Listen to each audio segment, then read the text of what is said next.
कि मैंने अपने भाई के साथ ही। क्या सच कह रही हो? हाँ, मैंने अपने भाई के साथ ही वो सब कर लिया जो कुछ उसे मैंने दूसरी लड़की के साथ करते हुए देखा था। मैं पागल हो गई थी।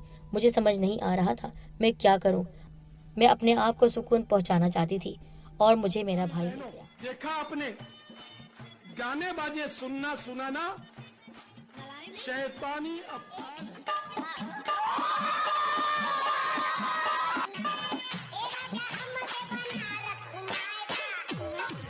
हम पे 8।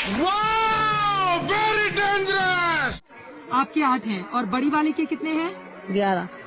उनके 11 हैं। तो आप लोगों ने नहीं सोचा कि महिलाओं का शरीर खराब होता है, ज्यादा बीमारियां होंगी, परेशानी होंगी?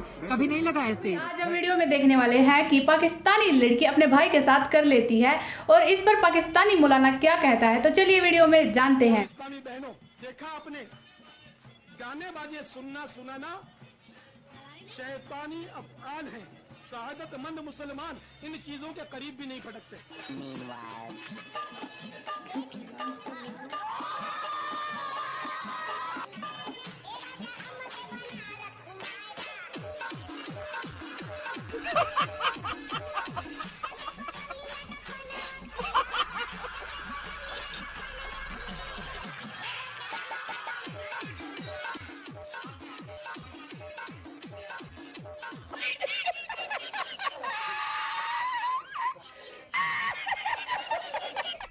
मजा आया। बहुत सी मोहब्बतों से मुझे परवान चढ़ा रहे थे कि गांव से अचानक मेरे चाचा की वफात की इत्तला आ गई। हम 4 बहन भाई थे। मेरा बड़ा भाई, उसके बाद मैं, फिर एक और छोटी बहन और एक भाई। अम्मा अब्बा ने फैसला किया कि बड़े दोनों बहन भाइयों को घर छोड़ जाते हैं और छोटे दोनों को साथ ले जाते हैं ताकि घर अकेला न रहे।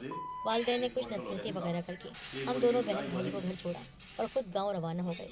मैं अपने इम्तिहानों की तैयारियों में फिर से मसरूफ़ हो गई और बड़ा भाई तो पहले ही कमरे में घंटों अपनी किताबों में सर खपाई करता रहता था। हाँ, अब अम्मा की जगह मेरी ये ड्यूटी हो गई थी कि मैं भाई के लिए खाना तैयार करूँ। अभी अम्मा अब्बा को घर से गए कोई 4 दिन ही हुए थे। एक दिन दोपहर के वक्त भाई घर आया और ड्राइंग रूम का दरवाज़ा खोला और किसी को अंदर बिठा के सीधा किचन में आया और एक खाने का लिफाफा हाथ में लिए प्लेटें निकालने लगा। मैं भी बर्तनों की आवाज़ सुन के किचन में आ गई तो भाई को देखा कि वो खाने की चीज़ें डिश में निकाल रहा है। मैंने कहा, भाई लाओ मैं लगा देती हूँ, क्या दोस्त साथ हैं?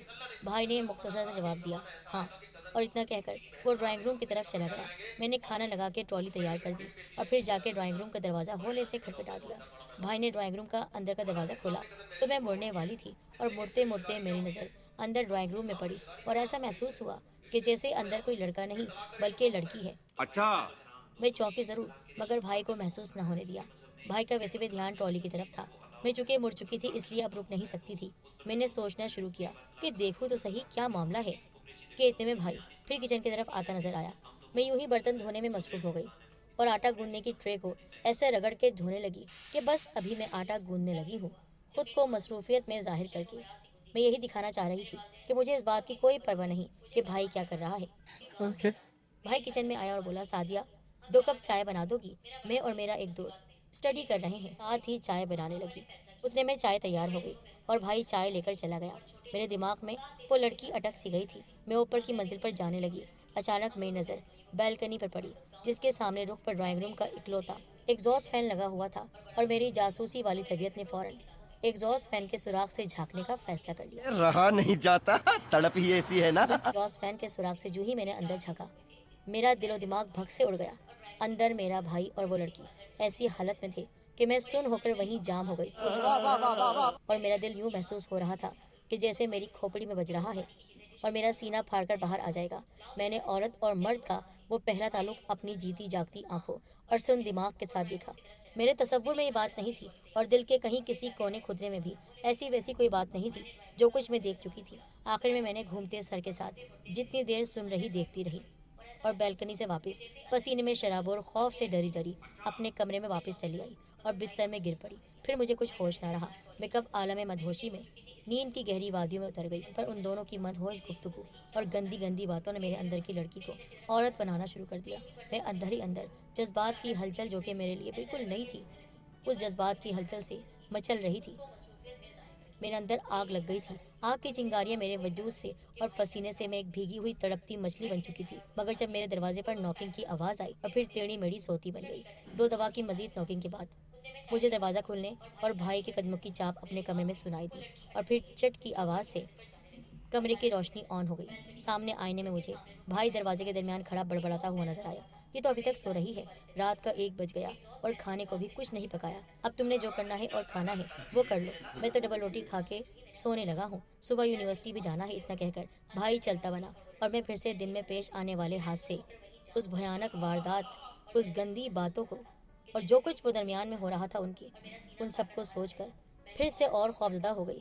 मेरे अंदर मेरे जिस्म में हलचल हो रही थी, मगर उम्र बहुत छोटी थी और मेरी तरबियत में सादगी थी, मगर जज्बात के आगे किसी भी इंसान का कोई बस नहीं चलता, चाहे वो जितना भी मजबूत आसाब का मालिक हो। मेरे बड़े भाई के साथ भी कुछ ऐसा ही हुआ था और अनजाने में मैं भी जज्बात के धारे में बहने लगी, क्योंकि अब मुझे भाई की टोह रहने लगी। अपने भाई की टोह में वो काम कर डाले जिनके बारे में एक शरीफ, मासूम और कम उम्र लड़की सोच भी नहीं सकती। भाई ने भी घर खाली देखकर खूब फ़ायदा उठाया और वो रोज़ अपनी स्टडी के बहाने उस लड़की को बुलाने लगा और मैं भी रोज़ ही बालकनी में धूप के साथ साथ अपने अंदर के ज्वार भाटे के हाथों जलती हुई एग्जॉस्ट फैन की जगह से हवस और तड़प का ये खेल देखती रही। ये सिलसिला यूं ही मज़ीद 6 दिन तक चलता रहा। आखिर ये सिलसिला बंद हो गया और अब्बा जी अपनी ड्यूटी की वजह से वापस आ गए। आखिरकार मैं टूटे वजूद के साथ जीते जीते उस मोड़ पर पहुँच गई कि मैंने अपने भाई के साथ ही, क्या सच कह रही हो? हाँ, मैंने अपने भाई के साथ ही वो सब कर लिया जो कुछ उसे मैंने दूसरी लड़की के साथ करते हुए देखा था।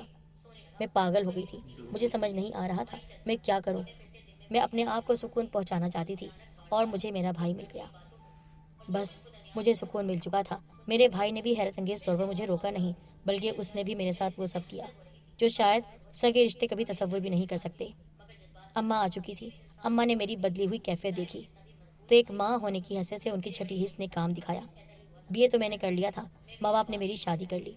शोहर मेरा बहुत अच्छा था, मगर जिस आग में जल रही थी मेरे बिना बताए और बिना बोले ही समझ चुका था, मगर उसके साथ मैं वफा न कर पाई। मेरी शादी अपने मामू के बेटे से हुई। मैंने लड़ झगड़ कर उसको उसके माँ बाप और बहन भाइयों से जुदा किया। कारोबारी आदमी था। शादी के बाद मजीद उसकी कारोबार ने तरक्की की और मजीद ऊपर से ऊपर जाने लगा। मेरे मिजाज को समझकर उसने बहुत कोशिश की कि किसी तरह मुझे अपनी मोहब्बत से, मेरे मिजाज को समझकर वो बहुत कोशिश करता कि मुझे खुश रखे। किस्मत ने मुझे एक अच्छा शौहर दिला दिया था, लेकिन मैं तो अपने भाई के साथ जिना करती थी। उसने शादी की पहली रात ही समझ लिया कि मैं कंवारी नहीं हूँ, मगर वो एक आला मिजाज इंसान था। उसने मुझे भरपूर मोहब्बत दी, मगर अपने अधूरेपन से उसका साथ न दे पाई। उसने आखिर मजबूर होकर मुझे मेरे कहने के मुताबिक तलाक दी थी और साथ एक बार फिर आला ज़रफ़ी दिखा गया कि एक मकान और 20 लाख रुपया मुझे बतौर हक महर दे गया। मैंने उसे तलाक ली, अपने मैके वालों से मिली ज़रूर, मगर वापस अपने उसी घर में आ गई जो मेरे साबका शौहर ने मुझे तोहफे के तौर पर दिया था। और उसी रात मेरा भाई मेरे पास आया। उसने कहा, क्यों छोड़ दिया अपने शौहर को? हाँ तो क्या करती, एक भाई के साथ जिनाकारी करती थी। कैसे किसी शरीफ इंसान के साथ मैं रह सकती थी? वो बहुत अच्छा था, वो जानता था मैं कुंवारी नहीं हूँ, मगर फिर भी उसने मेरे इस ऐब को दुनिया के सामने जाहिर नहीं होने दिया।